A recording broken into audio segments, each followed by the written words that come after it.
अस्सलाम वालेकुम, कैसे हैं आप सब। तो आज हम बात करने जा रहे हैं एक्सरसाइज 5A के क्वेश्चन नंबर 1 की। मेरे पास ये बुक 2 है जिसको हम D2 भी बोलते हैं और उसका चैप्टर नंबर 5 चल रहा है जिसका नाम है क्वाड्रेटिक इक्वेशंस एंड ग्राफ्स। इस चैप्टर से रिलेटेड बहुत सारे सोल्यूशन मैं अपने चैनल पर अपलोड कर चुका हूँ। अगर आप इसके बाकी सोल्यूशन में इंटरेस्टेड हैं तो मैंने इसकी एक सेपरेट प्लेलिस्ट बनाई हुई है इस चैप्टर के नेम से, उसका मैंने लिंक डिस्क्रिप्शन में दे दिया है, वो आप लोग देख सकते हैं। अगर आपके कोई क्वेश्चन हैं या कोई सजेशंस हैं तो आप मुझे एक फेसबुक पेज के थ्रू वो सारी सजेशंस वो क्वेश्चंस मुझ तक पहुँचा सकते हैं, उसका लिंक भी मैंने डिस्क्रिप्शन में दे दिया हुआ है।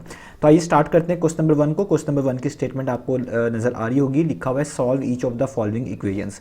ए से लेकर एफ पार्ट तक डिफरेंट इक्वेशंस लिखी हुई हैं और हमने इनको सॉल्व करके दिखाना है। इक्वेशन का मतलब आपको पता ही है कि ऐसी एक्सप्रेशन जिसमें ये इक्वलिटी का सिंबल आता है इसको हम इक्वेशन बोलते हैं। और इसको सॉल्व करने का मतलब ये होता है कि इसके अंदर जो ये आपको लेटर्स नजर आ रहे हैं या जिनको कभी कभार हम वेरिएबल्स भी बोलते हैं, इनकी वैल्यूज फाइंड आउट करनी होती है। ये बेसिकली अननोन होते हैं, इनको हमने फाइंड आउट करके दिखाना होता है। तो ये क्वेश्चन जो हैं ये सारे के सारे आपको स्क्रीन पर नजर आ रहे हैं। हम इसको स्टेप वाइज जो है हर पार्ट को अलग अलग करके सॉल्व करेंगे। तो आइए स्टार्ट करते हैं इसके पार्ट नंबर ए के साथ।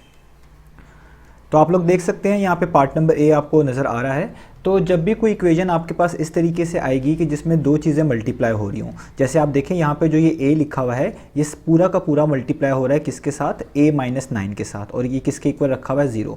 तो अगर ऐसा आपके पास केस आ जाए, ऐसी इक्वेशन आए जिसमें दो चीज़ें मल्टीप्लाई हो रही हों और उनका प्रोडक्ट यानी उन दोनों को मल्टीप्लाई करने के बाद यहाँ पर लिखा हो इक्वल टू 0, तो इसका मतलब होता है इन दोनों में से कोई एक जो है वो 0 हो सकता है, या तो वो a0 होगा या फिर वो a-9 0 के इक्वल होगा, तभी इन दोनों को मल्टीप्लाई करने के बाद इक्वेशन 0 के इक्वल आ रही है।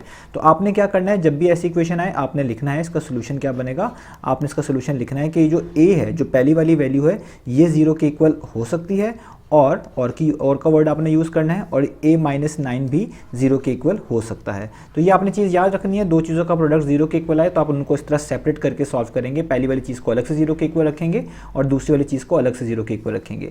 यहाँ पे तो मजीद कोई और सोल्यूशन करने की ज़रूरत नहीं है, हमारे पास a की वैल्यू आ गई है, वो है 0, लेकिन यहाँ पर हम सॉल्व कर सकते हैं। ये -9 है, अगर मैं इसको राइट साइड पर मूव करूँ तो ये 0 के साथ जाके हो जाएगा प्लस, यानी ये बन जाएगा 0 + 9, यानी माइनस था वहाँ जाके प्लस हो गया।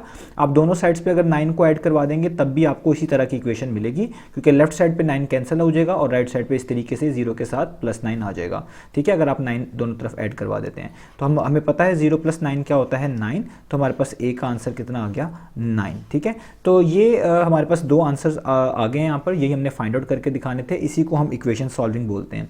तो ये वैसे भी अगर आप इसको मल्टीप्लाई करें तो ये क्वाड्रेटिक इक्वेशन बनती है, और क्वाड्रेटिक इक्वेशन के हमेशा दो पॉसिबल आंसर्स होते हैं, तो हमें भी यहाँ पे दो ही मिलेंगे। और क्वाड्रेटिक इक्वेशन हम उसको बोलते हैं जब आपके पास वेरिएबल की हाईएस्ट पार जो है वो 2 हो, तब हम उसको क्वाड्रेटिक बोलते हैं। तो जब आप इस a को a से मल्टीप्लाई करेंगे तो ये a² बनेगा, और a को 9 से करेंगे तो 9a बनेगा। तो हाईएस्ट पार जो a के ऊपर आएगी वो 2 आएगी, इसलिए मैं इसको क्वाड्रेटिक इक्वेशन भी बोल रहा हूँ। तो ये चीज़ें भी आपने साथ साथ जहन में रखनी है।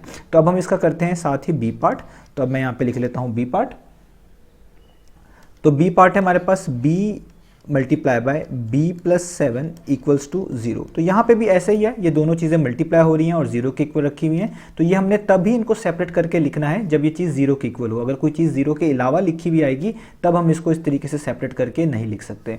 तो अब हम यहाँ पे इसका सोल्यूशन भी ऐसे करेंगे कि अगर इन दोनों चीज़ों का प्रोडक्ट 0 के इक्वल है तो या तो b 0 के इक्वल आएगा, यानी पहली वाली वैल्यू, जो कि एक हमारे पास आंसर भी आ गया कि b की वैल्यू 0 है, या फिर b + 7 0 के इक्वल आएगा। तो हम इसको लिखेंगे इस तरीके से, और ये +7 है, ये प्लस हो रहा है, वहाँ जाके माइनस हो जाएगा राइट साइड पे, तो ये हो जाएगा 0 - 7, और 0 - 7 कितना होता है, वो होता है -7। तो ये हमारे पास b का आंसर आ गया -7। तो हमने यहाँ पे भी देखें दो वैल्यूज़ निकाल ली हैं, एक वैल्यू 0 है और एक वैल्यू है -7। अब हम इसका कर लेते हैं नेक्स्ट पार्ट, जो कि है इसका पार्ट नंबर सी। ठीक है, तो हम इसका पार्ट नंबर सी यहाँ पे लिख लेते हैं। तो पार्ट नंबर सी है 5c मल्टीप्लाई बाय c + 1 = 0।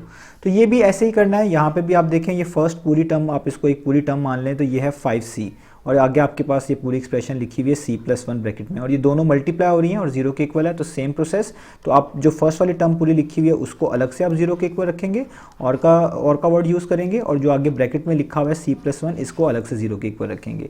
यहाँ पे 5 मल्टीप्लाई हो रहा है c से, जब हम इसको इक्वेशन के दूसरी तरफ मूव करेंगे तो ये वहाँ जाकर डिवाइड हो जाएगा, और 0 से कोई भी चीज़ डिवाइड हो आपको पता है उसका आंसर 0 ही आता है, तो c का एक आंसर तो 0 आ गया। और ये सॉल्व करना बहुत आसान है, यहाँ पे +1 है, ये इक्वेशन के दूसरी तरफ जाएगा तो ये वहाँ वहाँ जाकर हो जाएगा -1, और 0 -1 कितना होता है, वो होता है -1, तो सी की वैल्यू हमारे पास आ गई -1। तो हमने ये इसका सी पार्ट भी कर लिया जिसके आंसर आया है 0 और -1। अब हम इसका करते हैं डी पार्ट, तो मैं डी पार्ट लिख लेता हूँ। तो डी पार्ट है हमारे पास 2d multiply by d-6 equal to 0। तो सेम प्रोसेस, सारे क्वेश्चंस एक तरीके के ही हैं। यहाँ पे भी दो चीज़ें मल्टीप्लाई हो रही हैं, इक्वेशन और इक्वेशन के आगे 0 लिखा हुआ है यानी 0 के इक्वल है। तो आप जो फर्स्ट वाली टर्म होगी इसको अलग से 0 के इक्वल रख लेंगे इस तरीके से, और जो सेकंड वाली टर्म होगी यानी d-6 होगी इसको अलग से 0 के इक्वल रख लेंगे। तो यहाँ पे ये 2 मल्टीप्लाई हो रहा है तो वहाँ जाकर हो जाएगा डिवाइड राइट साइड पे। तो कोई भी चीज़ 0 से 0 को डिवाइड करें किसी भी चीज़ से तो आंसर 0 ही आता है आपके पास। यही ऊपर वाला केस था, तो यहाँ पे डी का आंसर आ गया 0, और ये -6 था, ये वहाँ जाके क्या हो जाएगा +6, तो ये 0 + 6 हमारे पास आंसर आ जाएगा 6। ठीक है, तो इन दोनों क्वेश्चंस को जो मैंने अभी ऊपर भी नीचे भी किया है, अगर आपके पास कोई चीज़ वहाँ जाके डिवाइड हो रही है तो आप इस तरीके से कर सकते हैं जिस तरह मैंने देखें 2 मल्टीप्लाई हो रहा था वहाँ जाके डिवाइड हो रहा था तो 0 डिवाइडेड बाय 2 लिख लिया। अगर आप दोनों साइड्स पे 2 से डिवाइड कर देंगे तब भी आपके पास आंसर यही आएगा। तो ये इधर आप इस तरह के दोनों स्टेप्स जो हैं कर सकते हैं, चाहे ये जिस तरह मैं समझा रहा हूँ वैसे कर लें, या मैंने आपको जो बताया दोनों साइड्स पे 2 को डिवाइड कर लें तो वैसे भी ये क्वेश्चन हो जाएगा। तो ये हमारे पास हो गया इसका पार्ट नंबर डी। अब हम इसका करते हैं नेक्स्ट पार्ट जो कि है पार्ट नंबर ई। ठीक है, तो पार्ट नंबर ई है हमारे पास -f, ठीक है, आगे ब्रैकेट्स है और उसमें लिखा हुआ है 3f -7 इक्वल्स टू 0। तो ये भी ऐसे ही होगा, ये फर्स्ट टर्म पूरी है -f और सेकंड टर्म ये पूरी एक्सप्रेशन है 3f -7। तो हम इसी को भी इस तरीके से सेपरेट करके लिखेंगे। हम लिखेंगे -f अलग से 0 के इक्वल आएगा, और का वर्ड यूज़ करेंगे, और 3f -7 अलग से 0 के इक्वल आएगा। तो ये जो नेगेटिव है ये आप जस्ट ऐसा समझ लें कि नेगेटिव भी यहाँ पे मल्टीप्लाई हो रहा है f के साथ।